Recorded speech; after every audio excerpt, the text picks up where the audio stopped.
Shalom, beloveds of the King. Praise Abba Yahuwah. We are coming today to look at our next tribe that we're looking at in this new month that we have just entered into. As last night on the 1st of January, we spotted the new moon. The new moon was spotted in Israel and we spotted it ourselves. And we entered into the 10th month, the month of Tevet. So we are now in the 10th month as we are preparing ourselves in the season that we are in now in order to be able to come to Passover, which is the month of Aviv, the month of Nisan, which is the true biblical New Year. Even though the world Gregorian calendar people celebrated the New Year yesterday, but that is really for the month of Janus, and it's a pagan god, and we celebrate the 10th month. And this month is a significant month as we're going to look at there's a lot to cover in this today, and we're going to look at the month of Tevet, the importance of the month of Tevet. And so what is this month of Tevet all about? This month, this 10th month, is a season, it is a time of the release of Yahuwah's power for deliverance and salvation. And we're really going to understand this when we are going to look at the tribe of Dan and the fact that the tribe of Dan is going to need Abba Yahuwah's power for deliverance and salvation. And so let us start as we are going to work through each section. We're first going to need to understand the 10th month. We're going to understand Tevet. Then we're going to understand the tribe of Dan. So let us pray. Abba Yahuwah, I just want to praise you and I just want to thank you, Father, that we just give you glory, honor and praise as today we are celebrating our new month of the month of Tevet. And we thank you, Father, that we just, as every time I look at a new moon, to me it is just a phenomenon because it is where you smile. That is why it's so powerful when we look at a new moon as the day is beginning with the new day, when the sun sets and the new day is beginning. So does a month begin in the west when the sun sets, and you are able to see that new moon coming up in the west with a slither of a moon, and that moon smiles upon us. And it's like Abba Yahuwah smiling upon his month to say, I smile upon this month. And so, Abba, my Father, I thank you that you alone will be able to come and open up the mind of our understanding, open up my mind, open up my ears, open up my heart, so that I may be able to reveal your purposes and that which you're wanting to be able to say to us prophetically in this season and in this time that we find ourselves in. And this is a very significant teaching as we will be looking at prophetically what you are wanting to say to us for this month of Tevet, and what is it that we need to be able to prepare ourselves in order to pray throughout this month so that we may understand what it is that is your purposes, your plans, your timeline for this time of this season as we are leading up to the month of Aviv, to our 12th month, and as we cover this month of Tevet. And so I praise and I thank you, Father, that you speak to my mind and speak through my lips the very oracles that will come from your heart in the name of Yeshua. Hallelujah. And so we look at the 10th month, and where is the very first place that the 10th month is mentioned? Now, there is many people that keep going on about things that are just not scriptural. You know, Father is not confused. I don't think he is an author of confusion. And I don't think he would want to confuse us. I don't think that he's going to tell us one thing that's in the Bible. One of the things that we've got to understand, there's always the law of first mention. And the Father is not going to confuse us by wanting to be able to give us something in the Bible and then at a later stage change his mind. And this is what people do, because it's their own mindset of their own understanding, where people want to put their own calendars together as opposed to just sticking to what the Word says. Nowhere in the Bible does it tell you are to have a civil calendar and you are to have a biblical calendar. In the Bible, in Exodus chapter 12, verses 1 and 2, it says very clearly, when he spoke to Moses, say to the children of Israel, as he spoke to Moses, he said, this is the beginning of years, beginning of months to you. So when the Father spoke, let me just read it to you so that we can get it. And it says in Exodus chapter 12, and we are reading from verse 2, this new moon is the beginning of the new moons for you. It is the first new moon of the year for you. So if the Father says it's the first new moon of the year for you, then that is what he's saying. He has not changed his mind. He has not gone and tried to confuse us. He's not going to tell us, well, the 7th month is actually the first month, and the first month is actually the, however they're wanting to do it. If it says it's the 7th month, it's the 7th month. And he doesn't have 10 calendars. He's got one calendar, and it started in the book of Genesis, already when he started with Noah, because as he taught his precepts and his ordinances to Noah, so he taught his precepts and his ordinances to Abraham, and so he taught it to Moses. He didn't all of a sudden want to be able to put one calendar in Genesis and then change his mind and then give a different calendar to Moses. So, if we go to Genesis chapter 8, and we're going to read from verse 4, and it says, in the 7th new moon, the 17th day of the new moon, the ark rested on the mountains of Ararat. And the waters decreased steadily until the 10th new moon. In the 10th new moon, on the first day of the new moon, the tops of the mountains became visible. So on the 10th month, on the first day of the new moon, of the 10th month, on the 10th month, the tops of the mountains became visible. And then that is why when we're going to get to verse 13, then that's when he's going to say, and in the first month, on the first day of the new moon, that the waters were dried up from the earth, and Noah removed the covering of the ark.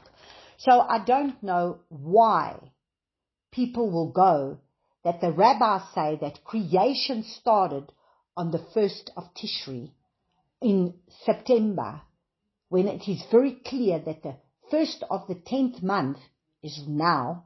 What we just celebrated today was the first day of the new moon of the 10th month.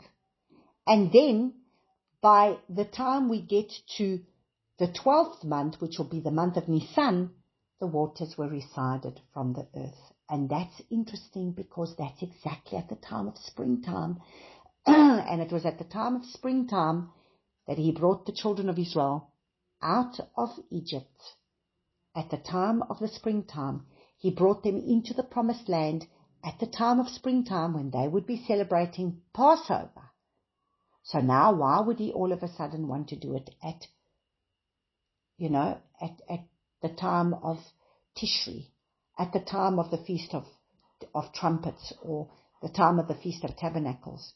No, beloveds, the Father has one calendar, and this is why there's such confusion, because we listen to man's teachings and man's reasonings. We are to come back to the Word. If he says it's the 10th month, it's the 10th month. He's not going to tell you 7 months later, and then that's actually the first month. It doesn't work like that.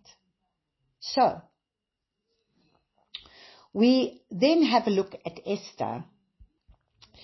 So if we look at the book of Esther, and we're looking at Esther chapter 2, verses 16 to 17, and we're actually going to read from verse 15, and it says, "And when the turn came for Esther, the daughter of Abihail, the uncle of Mordecai, who had taken her as his daughter, to come in to the sovereign, she sought no matter but what Hegai, the sovereign's eunuch, guardian of the woman, advised, and Esther found favor in the eyes of all who saw her.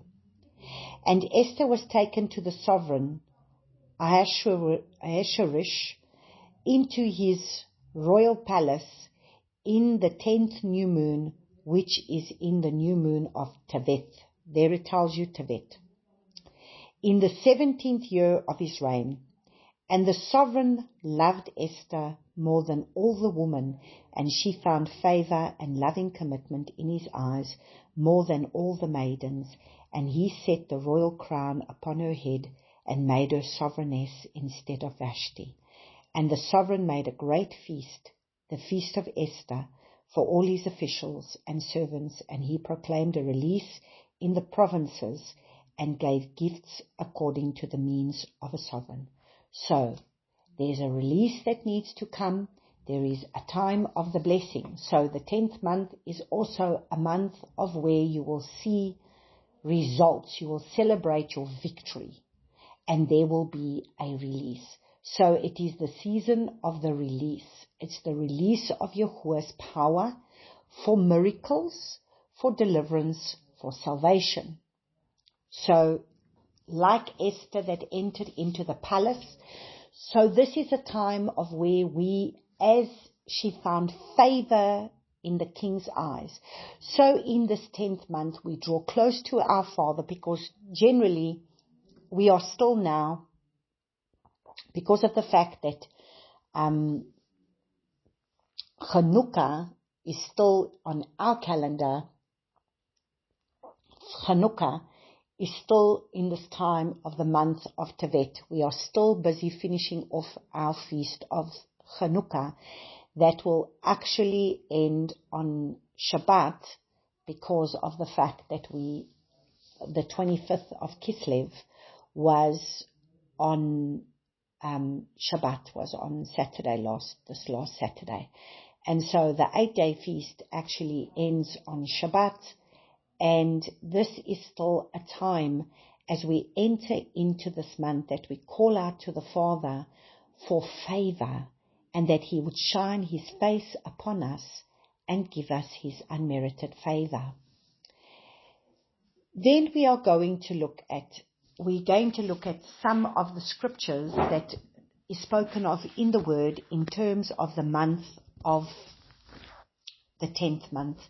Let's have a look at Jeremiah chapter 52, verse 4. So we go to Jeremiah. Well, seeing as though I'm in Kings right now, let's go look at 2 Kings 25.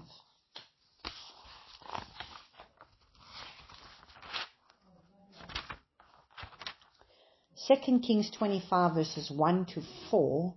And it says, "And it came to be in the 9th year of his reign, in the 10th new moon, on the 10th of the new moon, that Nebuchadnezzar, sovereign of Babel, and all his army came against Jerusalem and encamped against it, and they built a siege wall against it all around." So understand, this was a time of war. And the city was besieged until the 11th year of the sovereign of Tzedekyahu. 11th year of the sovereign of, by the 9th of the new moon, the scarcity of food had become so severe in the city that there was no food for the people of the land. Then the city was breached, and all the men of battle fled at night by way of the gate between two walls, which was by the sovereign's garden, even though the Kasdim was still encamped all around against the city, and the sovereign went by the way of the desert plain. So here we see that in this 10th month, the city of Jerusalem was sieged. And so we're going to look at Jeremiah chapter 52, and then we will look at some scriptures from Ezekiel. In Jeremiah chapter 52, verse 4, it says, "And it came to be in the 9th year of his reign, in the 10th new moon, on the 10th of the new moon, that Nebuchadnezzar, sovereign of Babel, and all his army came up against Jerusalem, and he camped against it, and they built a siege wall against it all around." So here we see that the same thing is being spoken. So in Ezekiel 24 verses 1, the same thing is being spoken. And then let's go look at Ezekiel chapter 33.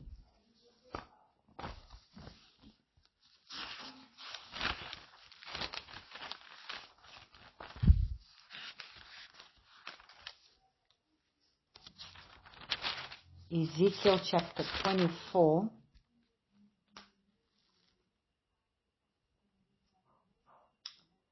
Ezekiel chapter 24 says the same as 2 Kings 25 verses 1 to 4. So Ezekiel chapter 33 verses 21. We read from verses 21 to 33. And it says, "And it came to be in the 12th year of exile, in the 10th month, on the 15th of the new moon, that one who had escaped from Jerusalem came to me and said, 'The city has been stricken.' And the hand of Yahuwah came upon me the evening before the man came who had escaped. And he had opened my mouth before he came to me in the morning. And my mouth was opened, and I was no longer silent. Then the word of Yahuwah came to me, saying, 'Son of man, they who inhabit those ruins in the land of Israel are saying, Abraham was only one, and he inherited the land, but we are many. Let the land be given to us as a possession. Therefore say to them, Thus says the Master Yahuwah, you eat meat with blood. You lift up your eyes towards your idols and shed blood. Should you then possess the land?'" So please listen very carefully. What is going to besiege our land? Our land, we are the land. We are a body, and this body is a piece of land. So the land of Israel has been besieged.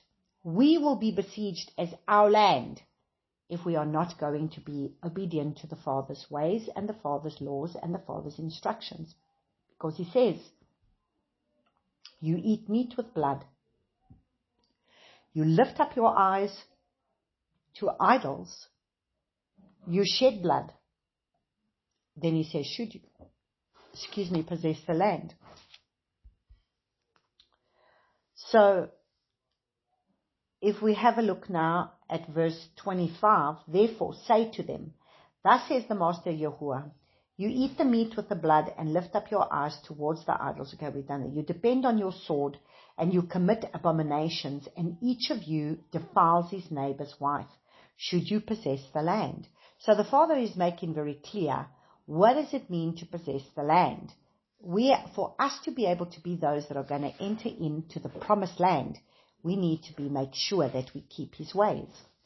"Say this to them, Thus says the Master Yahuwah, as I live, those who are in the ruins shall fall by the sword, and the one who is in the open field I shall give to the beast to be devoured, and those who are in the strongholds and caves shall die of the pestilence, and I shall make the land a desert and a waste, and arrogance of her strength, and shall cease, and the mountains of Israel shall be a waste with none passing through.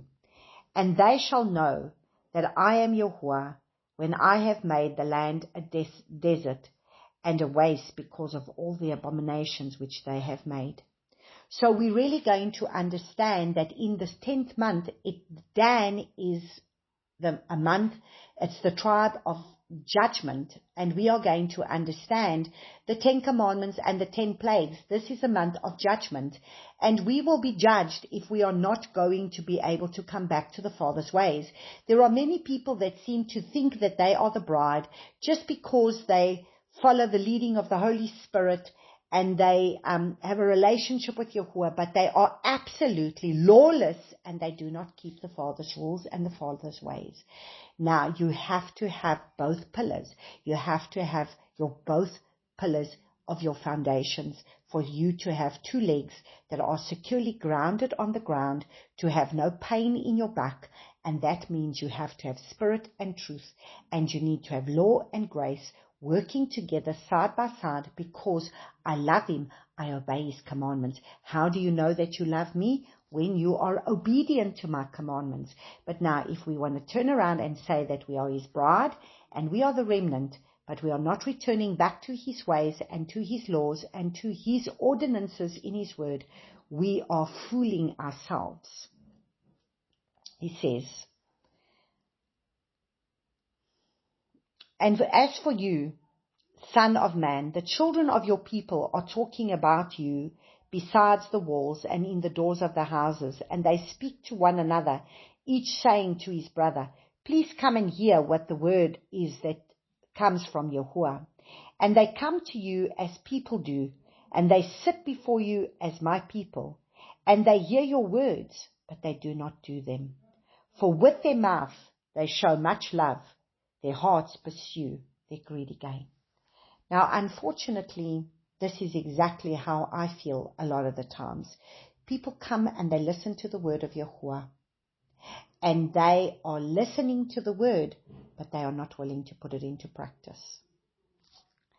And see, you are to them as a very lovely song of one who has a beautiful voice and playing well on an instrument. And they hear your words, but they do not do them. And when it comes, see, it shall come. Then they shall know that a prophet has been in their midst. So the day will come when the Father will be able to reveal His true prophets. Ezekiel was a watchman on the wall, and he was having to warn the people, just like Jeremiah, that was warning Israel and telling them that they're going into Babylon, that they're going to be captured and go into Babylon. And so it is in the hour that we are in, where the prophets, there's many prophets, the false prophets that are speaking peace, peace, peace, when there is calamity and destruction coming. And so we need to understand that we're going to look at this month of 10. And so there was 10 generations to Noah. There was 10 generations to Abraham. And what does this number 10 represent? What is the number 10? What is it significant of? So number 10 signifies completeness, divine order, and the perfection of Yahuwah's will. Fulfillment, we see that it's the 10 commandments. We also see the 10 plagues. So it is also refers to the fullness. And it also refers to difficulty and tribulation. It will be the temptations and the trials and the tests. Remember, in Revelation 2 verse 10, they were tested and tried 10 days. So 10 is also the number of tribulation. It's also the number of trials and tests. It's also the number of the 10 commandments, which is divine completeness. It's divine order. It's Father's perfection of His will. It's fulfillment. And we see that as much as there were 10 plagues, there was 10 commands, there's also the 10 plagues. So it is divine perfection of order. It's law, it's order, it's governmental, it's restoration, it's completion, it's fulfillment. It's man's responsibility towards Yahuwah. And it's 10 generations to Noah, and then 10 generations to Abraham. So Noah, at the end of that order, Father brought the flood. When Noah started, at the end of the order of the 10 generations of Noah to Abraham, Father started a new generation. And so 10 is the number of divine order. The number of the law, it's a number of the order of perfection. Tevet, what does the word Tevet mean? What does this month of Tevet mean? The month Tevet means goodness. It's the month of goodness, which comes from the root word tov. So when we say something is good, we say tov, tov miot, very good. We say tov miot, very good. And so that is where the name of Tevet comes from. It comes from the word, it means goodness. So the 10th month of favor, as was given to Esther. So it's the 10th month. It's a month of favor. It is a month of release,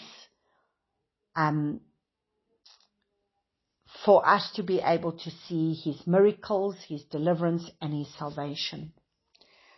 So what does this 10th month, the number 10 in the Hebrew calendar is a yod, or the yud. It's a yod. And what does that yod mean? So you've got the Hebrew alphabet, and in the Hebrew alphabet you have a yod. And what is that yod? That yod is a hand. It means the hand. It means grasp. It means to work. It means to make. It means deed. It means to create. It means worship. Now it's interesting because that is what the Danites were known to be able to do. The Danites were known to be able to be a people that they were crafted and skilled by his spirit. So this is the month of the hand. So we are to use our hand to grasp Abba Yahuwah so that we may receive his works, so that we may do his deeds, so that we may create what it is that he's got for us to create with the hands, with his guidance and leadership, and that we will worship him.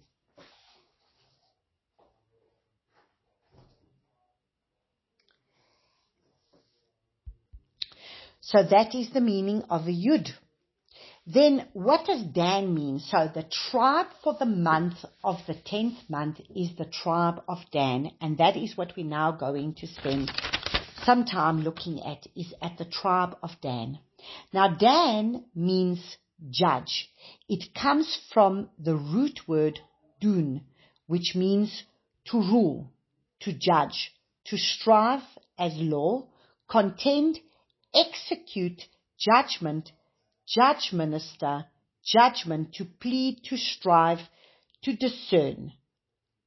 And that is the tribe of Dan. So Dan's name was,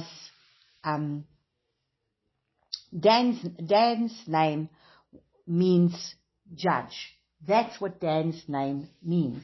Now, we have to understand that where does this tribe of Dan, the tribe of Dan was the 5th tribe, because by this time Leah has had 4 children. And after she has the 4 children, by this time, what happens? Rachel was beside herself. She was in agony. Because why? Because her heart was torn with anger, with jealousy, with envy, with fear, and with hopelessness. Because how can her sister already have 4 children by this time and she hasn't had any? And so she was upset. And so she turns to her husband Jacob and she says, give me children or else I die. Now, isn't it interesting? The very idolatrous thing in her heart was to have a child. She said, give me children or I will die. And the very idol that was in her heart was the thing that was going to kill her in the end. Because she so desperately wanted a child that, or else she would die. And isn't it interesting? That very idol is the very thing that killed her in the end. Because in giving childbirth to the second child, Benjamin, she died as giving birth to him. So just as she finished giving birth to him, she died. So that was the idolatrous thing in her heart, and yet she didn't ask. She didn't, she didn't go to Abba Yahuwah and ask him for children. She said to her husband, "Give me children or I will die." And Jacob was filled with anger towards her because he felt that she was insinuating that he was the one who was to blame because of her barrenness. And at the end of the day, Rachel did not understand that her plea was to be able to give her plea to the Father. And so instead of her going to Abba Yahuwah, Rachel contrived a plan where she decided to give the same as it was with Sarah, when she decided to be able to, because she could not conceive, she decided to give Hagar to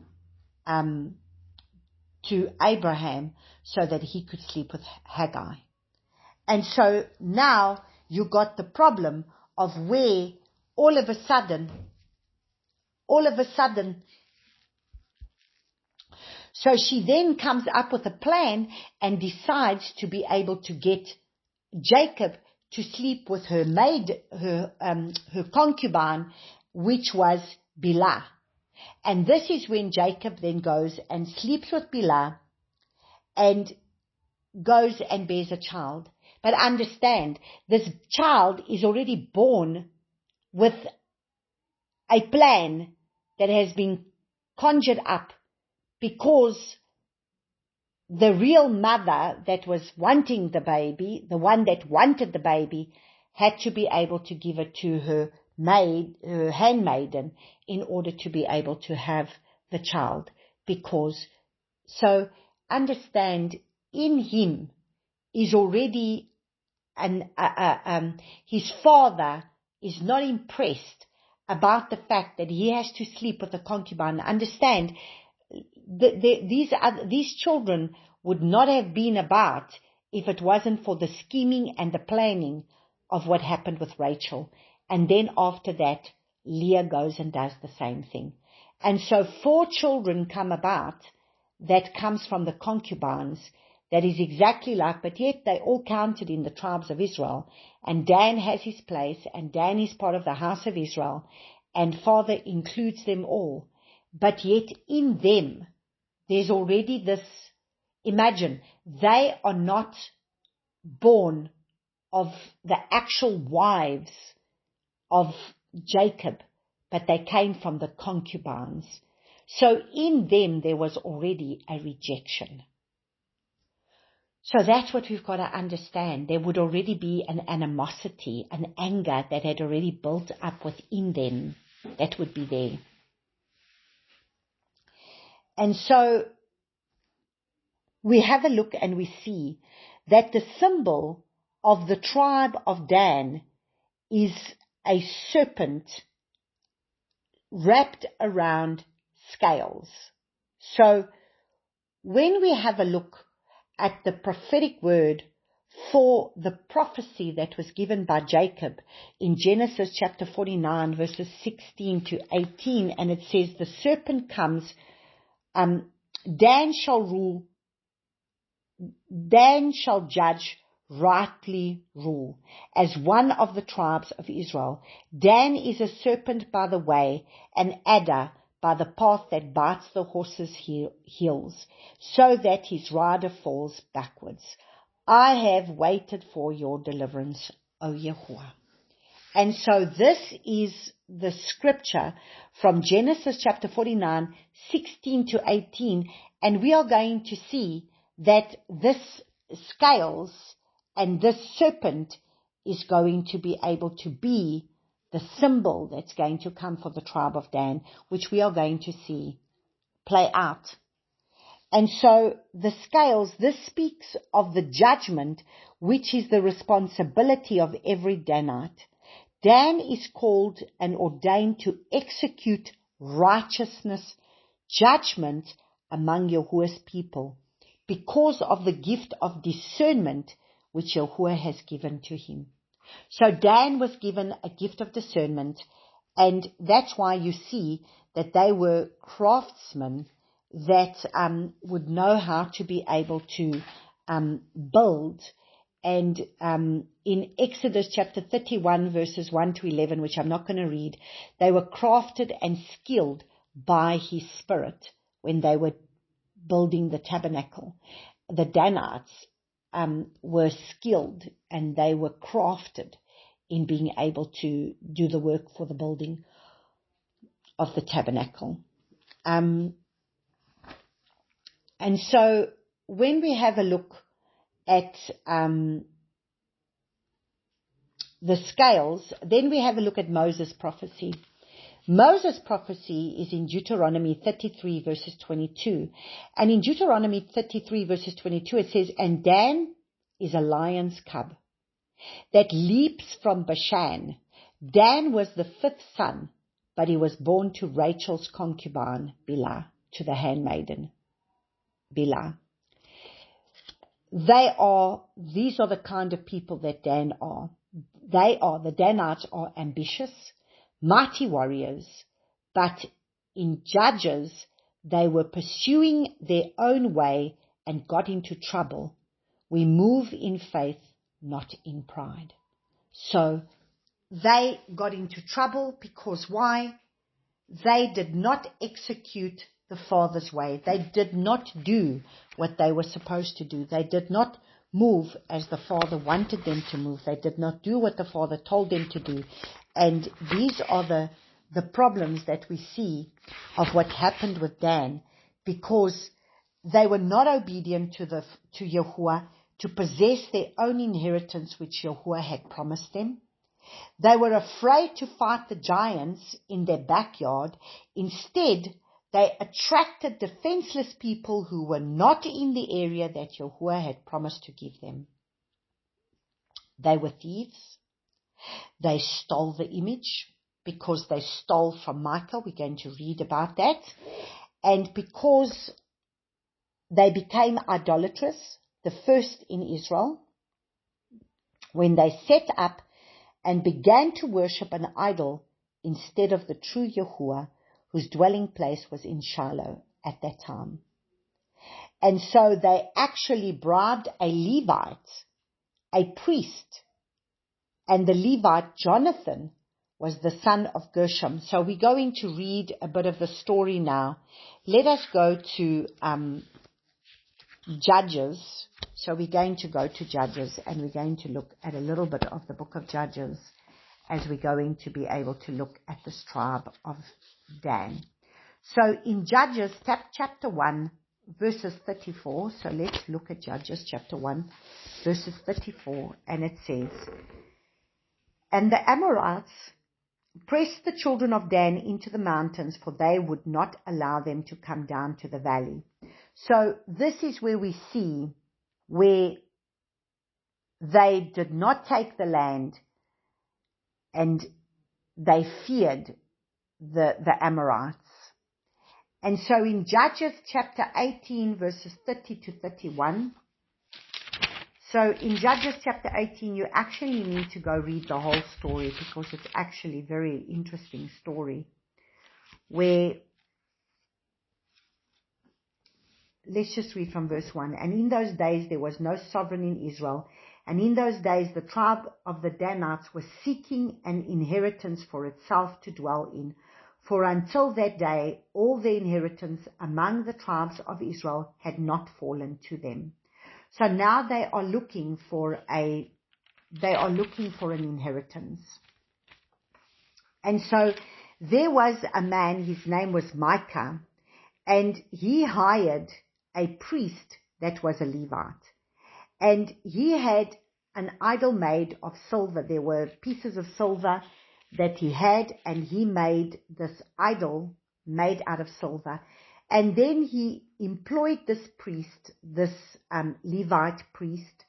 So it says in in Judges chapter 18, verse 4, it says, and he said to them, Micah did such and such for me, and he hired me, and I have become his priest.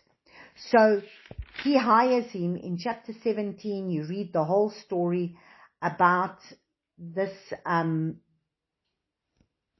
So the problem that we have is in chapter 17, verses 6, it says, and in those days there was no sovereign in Israel.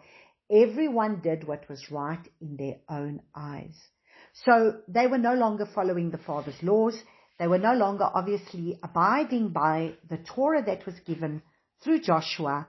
By the time they get to the book of Judges, there is no leader over them, and each man is doing what they think is right in their own eyes. And so here was this, so it says that in chapter 17 verses 5, and now the man Micah had a house of mighty ones, and made a shoulder garment and house idols, and he ordained one of his sons, who became his priest. And those days there was no sovereign in Israel. Everyone did what was right in their own eyes. And there was a young man from Bethlehem in Yehudah, of the clan of Yehudah, and he was a Levite. And he was sojourning there. And the man went out of the city of Bethlehem in Yehudah to sojourn wherever he could find a place. And he came to the mountains of Ephraim, to the house of Micah, as he journeyed.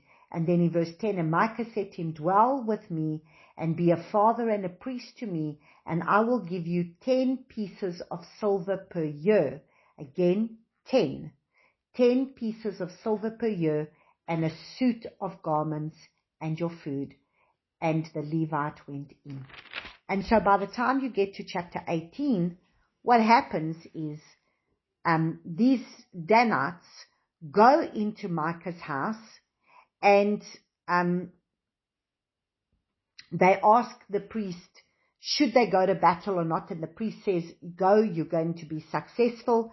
And then by chapter 14, in Judges chapter 18, verse 14, it says, and the 5 men who had gone to spy out the land in Laish answered and said to their brothers, do you know that there are in these houses a shoulder garment and house idols and a carved image and a molded image, and now you know what to do. And they turned aside, and there they came to the house of the young Levite man, the house of Micah, and greeted him. And the 600 men armed for battle, who were of the children of Dan, stood by the entrance of the gate. And the 5 men who had gone to spy out the land went up and entered there. And they took the carved image and the shoulder garment and the house idols and the molded image, while the priest stood at the entrance of the gate with the 600 men who were armed for battle. And these went into Micah's house and took the idol and the shoulder garment and the house idols and the molded image. Then the priest said to them, what are you doing? And they said to him, be silent. Put your hand over your mouth and come with us. Be a father and a priest to us. It is better for you to be a priest to the household of one man, or than that you be a priest to a tribe and a clan in Israel. And the heart of the priest was glad, and he took the shoulder garment and the house idols and carved images, and took the place among the people. So when we look at verse 30 to 31, it says, and the children of Dan set up for themselves the carved image, and Jonathan, son of Gershom, son of Manasseh, and his sons were priests to the tribe of Dan until the day that the land was taken into exile. And they set up for themselves the carved image of Micah, which he had made all days that the house of Eloah was in Shiloh. So they were the first tribe to have set up a household idol with their own priest in order to serve them. And that becomes then why up north, Tel Dan is where Jeroboam goes up north to Tel Dan, and there he sets up a golden calf, And all this idolatry started from the house of Dan. They were the ones that started all this idolatrous ways. So do you see the power in the fact that they executed judgment? What kind of judgment did they execute? Did they execute righteous judgment, or did they execute the wrong judgment?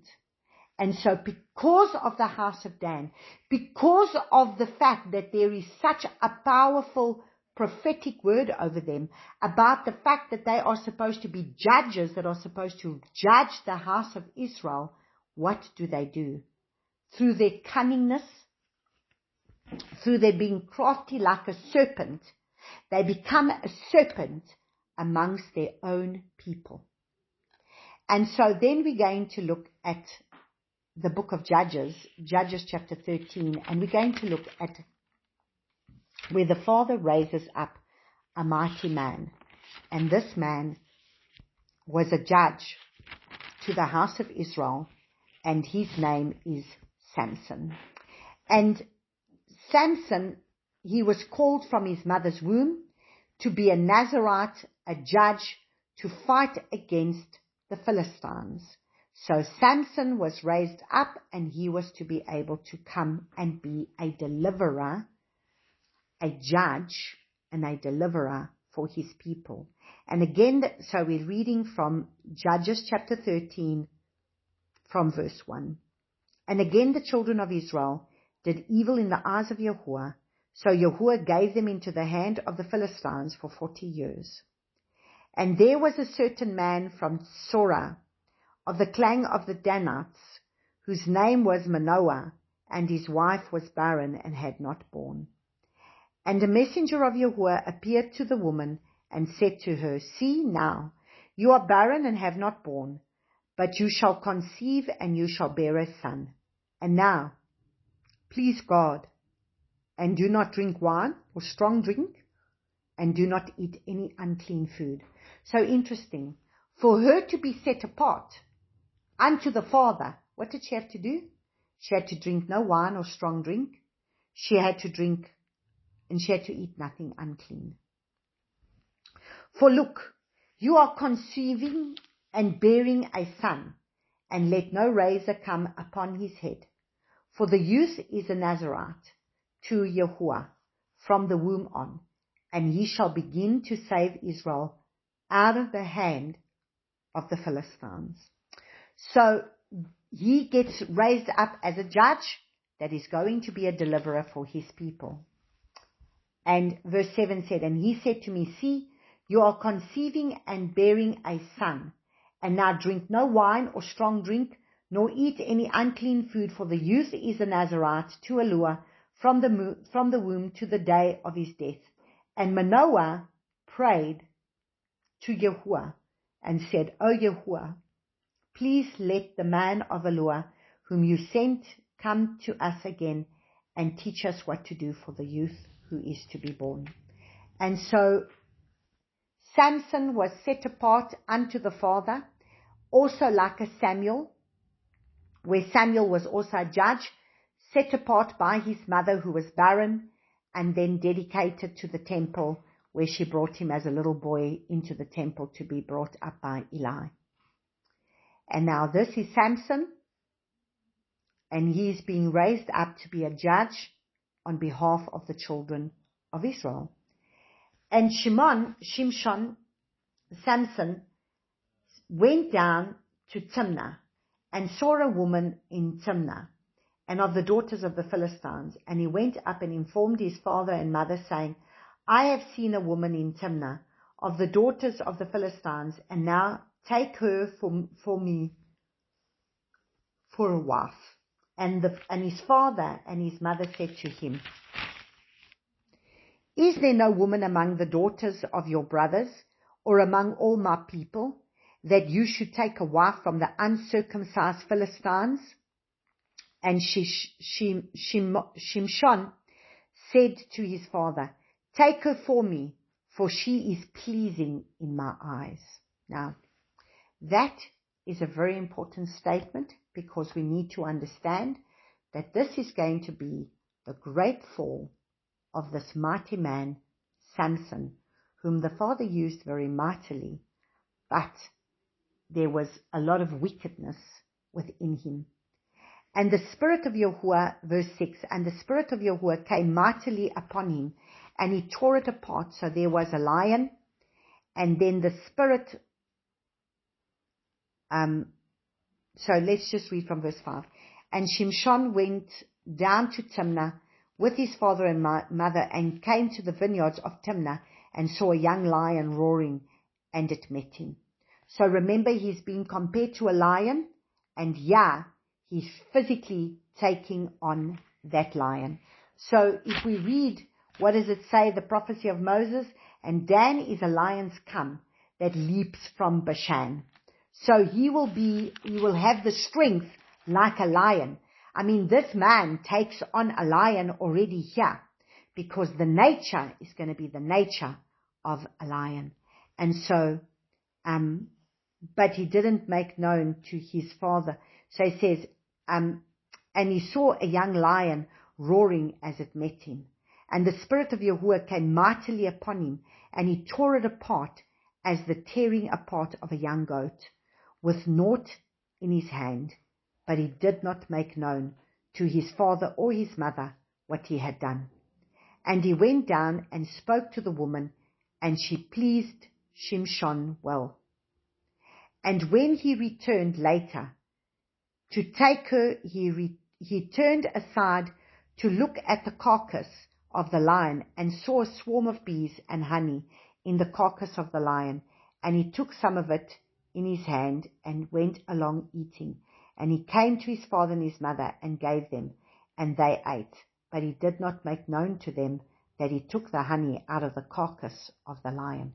Now understand, as a Levite, as a Nazirite, he was not allowed to touch the unclean thing. He was not allowed to touch anything that was unclean. And this is a dead carcass, and now he's eating that. So it shows you the rebellion that is within him. So on the one hand, he gets used very mightily, but on the other hand, there's a very fleshly being. He was a flesh being. Samson, even though the Spirit of Yahuwah will come upon him, and the Abba Yahuwah uses him very powerfully, but in his nature, there is a rebellion in his nature. So that is that rebelliousness that is there because of the issues within his heart that comes already from childhood. So we read now in Samson. So he's wanting to marry this woman, but understand it was part of, because even it says that that it was part of the father's plan, that he was to be able to, he was wise, he was like a serpent. He was going to be able to worm his way into the Philistines so that he could bring destruction upon the Philistines. And so in chapter 16, it says, and Shimshon went to Azar and saw a woman there, a whore, and went into her. So do you see, this is a man that is not, basically what happens, he lands up taking this woman in chapter 14. He takes this woman, but then afterwards when he leaves again, the woman's father doesn't want to give her to him, because he keeps fighting up against the Philistines, because he had discernment and he was wise and he was playing games, and his purpose was to destroy the Philistines on behalf of the house of Israel. So, now verse 3 says of chapter 16, now Shimshon lay until midnight, and rose at midnight, and took hold of the doors of the gate of the city, and the two gateposts, and pulled them up with the bar, put them on his shoulders, and took them to the top of the hill that faces Hebron. And it came to be afterwards that he loved a woman in the Wadi Sorek, whose name was Delilah. And so in chapter 16 is where now he falls in love with a woman called Delilah. Once again, the lust of his eyes, once again, the pride of his life, and this is what is going to become his stumbling block. And so Delilah then starts to be used by the Philistines to try and trap him, and that's why she keeps playing games with him and saying, oh, why don't you tell me, what is your secret, what is your secret? So all along,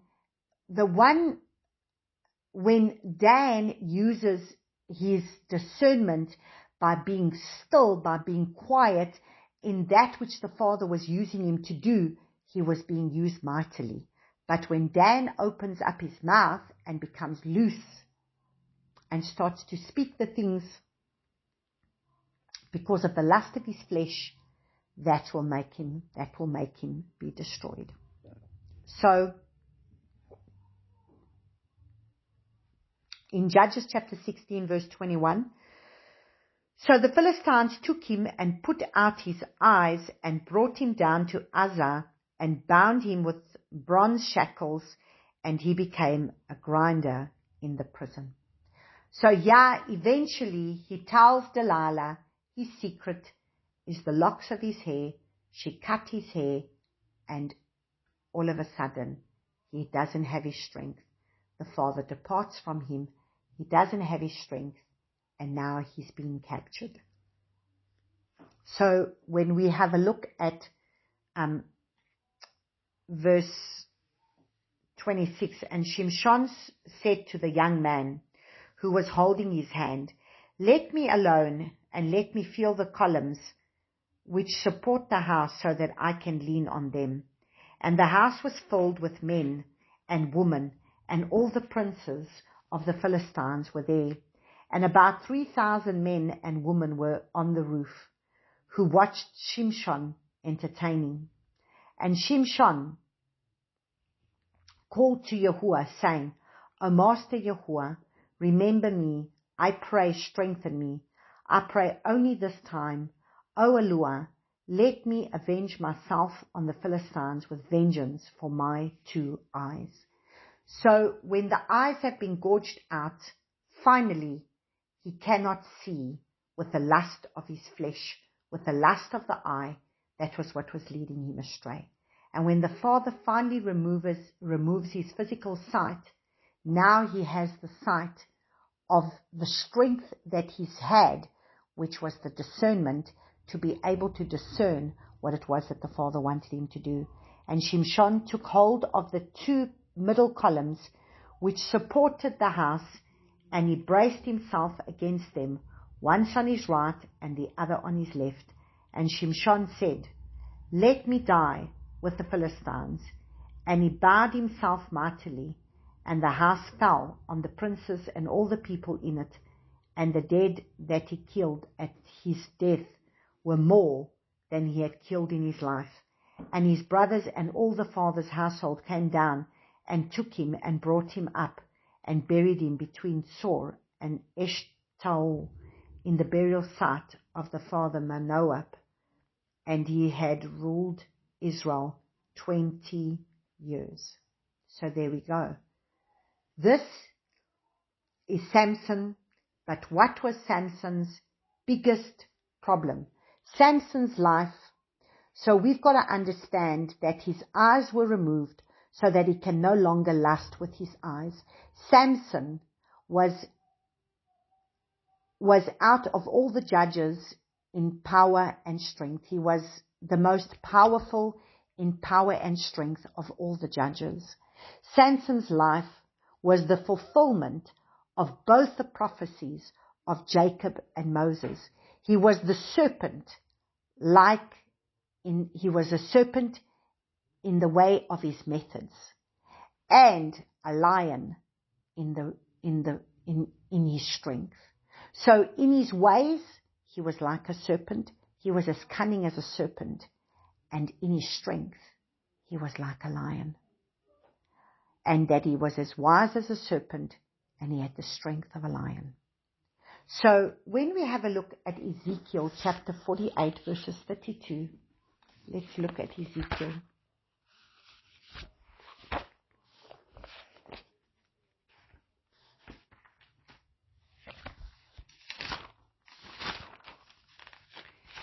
Ezekiel chapter 48 verses 32 talks about the gates that are entering into the millennial reign. Now, it's very sad because you do not see Dan being named in the 144,000. In the 144,000, 12 tribes from each tribe, but Dan is not mentioned there.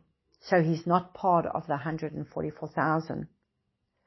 But the Father has a promise for him in Ezekiel chapter 48, where one of the gates of the city is the gate of Dan. So the Father is merciful and forgiving and loving.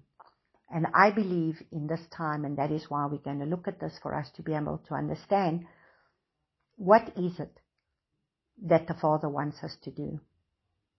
So if we look in verse 32, it says, and on the east side, 4,500 cubits, 3 gates, 1 gate for Joseph, 1 gate for Benjamin, 1 gate for Dan. So there he is, listed in the east gate of the temple entrance to the gates of Jerusalem in the millennial reign. And so when we look at the gate of Dan, Dan meaning judge, and what is the stronghold? What is the strong man? The strong man of the gate of Dan is bondage, because that is what Dan was captured in.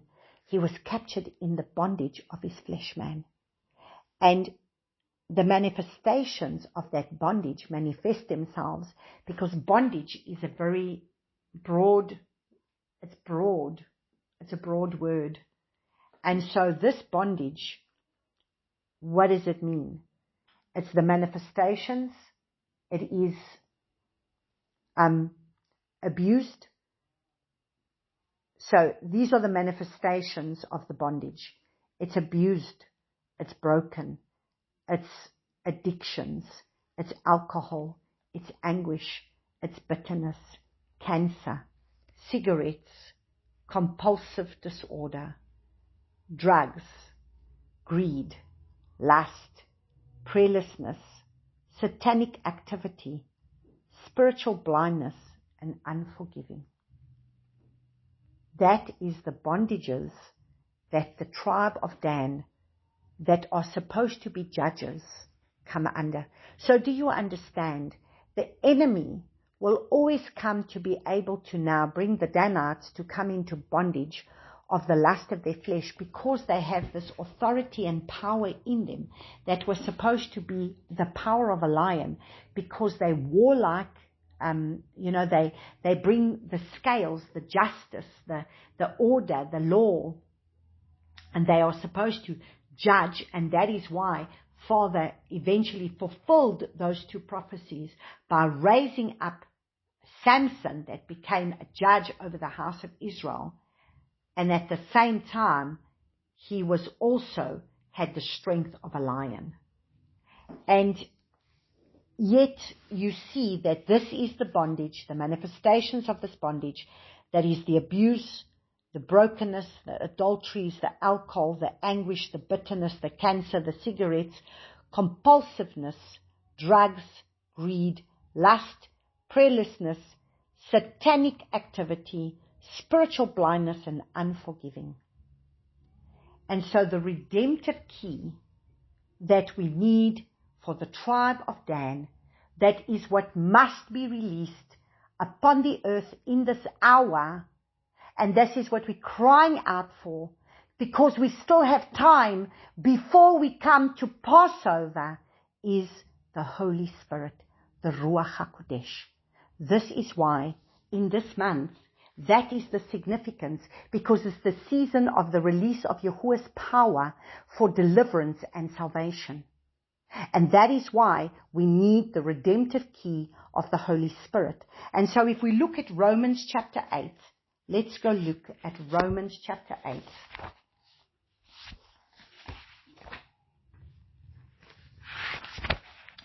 Romans chapter 8, it says, from verse 5, for those who live according to the flesh set their minds on the matters of the flesh, but those who live according to the Spirit, the matters of the Spirit. And this is the problem with the Danites. They are powerful people of Yahuwah that are chosen to be able to be leaders with strength of a lion, to be able to be bold as a lion, but they will shy away, and they will be of the flesh, and they will be about the flesh, and they will be chasing after the things of the flesh, and that will make them fall. And that is why they need to be led by the Spirit of Yahuwah. So there's many religious people that are Danites. They are religious. They do all the motions, but they're not filled with the Spirit of Yahuwah. And this is why we need to pray. So it says, for those who live according to the flesh, set their minds on matters of the flesh, but those who live according to the Spirit, the matters of the Spirit. For the mind of the flesh is death, but the mind of the Spirit is life and peace. Because the mind of the flesh is enmity towards Yahuwah, for it does not subject itself to the Torah of Yahuwah, neither indeed is it able. So it's supposed to be submitted to the Torah, but it's in the flesh. The flesh is not able to be obedient to the Torah, because you can only fulfill the Torah and walk out the Torah by the Spirit, because it's the Torah, it's the law of the Spirit, not the law of the flesh. And those who are in the flesh are unable to please Yahuwah. And that is why eventually Dan doesn't even feature. Because they were the ones that opened the door to all the idolatry. So understand, these prophets and these priests and these people, they are flesh beings that speak all these nice things, enticing the people into their flesh ways and not bringing them into set apartness and holiness. But you are not in the flesh, but in the Spirit, if indeed the Spirit of Yahuwah dwells in you. And if anyone does not have the Spirit of the Messiah, this one is not his. And if Messiah is in you, the body is truly dead on account of sin, but the Spirit is life on account of righteousness.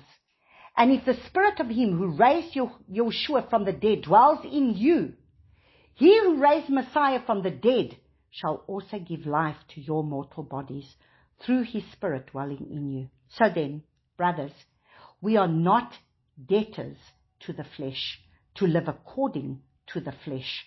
For if you live according to the flesh, you are going to die, which is exactly what happened eventually to Samson. Imagine if Samson was not a man that was given over to the lust of his flesh.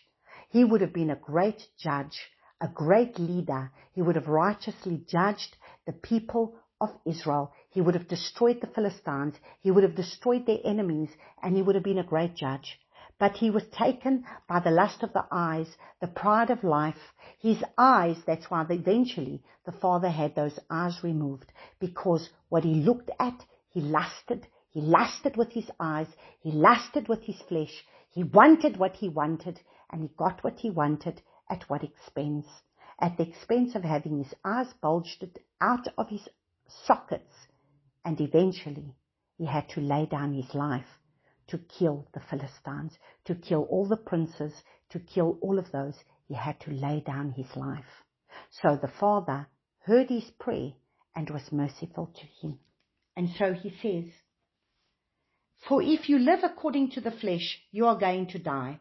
But if by the Spirit you put to death the deeds of the body, you shall live.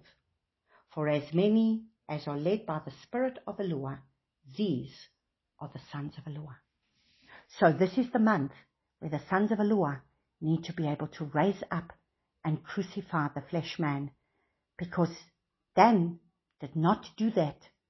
Because of that, they caused the whole of Israel that came already through Jeroboam going up north to Tel Dan, because Tel Dan was the place where they went and eventually built a golden calf in Beit El and in Tel Dan. And why did they do it? because they wanted to control the people, because they were scared that they would go to the tabernacle all the time while it was in Shiloh in Jerusalem. They did not want them to go to Jerusalem. All the time when the temple was being built, they did not want them to go to the temple. So they would rather have them being able to serve their own idolatrous ways. And so we close off with Genesis chapter 49 verses 18, and listen to what he says, because in Genesis chapter 49 verses 18 there is a prayer, and this is the only prayer that is being prayed. This is what we need to be able to pray in this time, because the blessing that is there over the tribe of Dan is what needs to be able to be. It's the only tribe where Jacob speaks a prayer. And this is the prayer that we are to pray for this at this east gate, in this time of the 10th month, in this time of Tevet, in this time on where there is a window of favor, as Esther entered into the palace and was given favor to be able to help those that are in bondage, that are in abuse, that are broken, that are in addiction and alcohol and bitterness and cancer and cigarettes and compulsive disorders and drugs and greed and lust and prayerlessness and satanic activity and spiritual blindness and unforgiving. This is now when they are going to have to be able to understand. And so we're going to see this is why in this time it is so significant that we bring this redemptive key of the Holy Spirit in order to be able to do the work that needs to be done. And that's why we're going to read again the promise that was spoken over Dan in Genesis chapter 48 from verses 16, and it says, "And Dan right rules his people as one of the tribes of Israel. Dan is a serpent by the way, an adder by the path, that bites the horse's heel so that its rider falls backwards." And listen to this. "I have waited for your deliverance, O Yahuwah." So Jacob says, I have waited for your deliverance, O Yahuwah. So Jacob is waiting for us to pray and to bring deliverance to this tribe of Dan, to the Danites that need to be set free from the bondage by the power of the Ruach HaKodesh, because we have received Messiah Yahushua as our Messiah to be able to come and set the captives free. So this is why this is the month of deliverance and salvation. This is the release of Yahuwah's power for deliverance and salvation. So praise Abba Yahuwah. This is the prayer that we are to pray throughout this month, to be able to understand that this is the month that we will have, we are to grow up and be mature, and this is the month of where Father is going to execute judgment if the people are going to continue to remain in their flesh. They cannot continue to worship Him with their lips, and yet their hearts are far from Him. People that will have a form of godliness, but they deny the power thereof. There will be a judgment, because if we are not going to return back to His 10 commandments, remember, in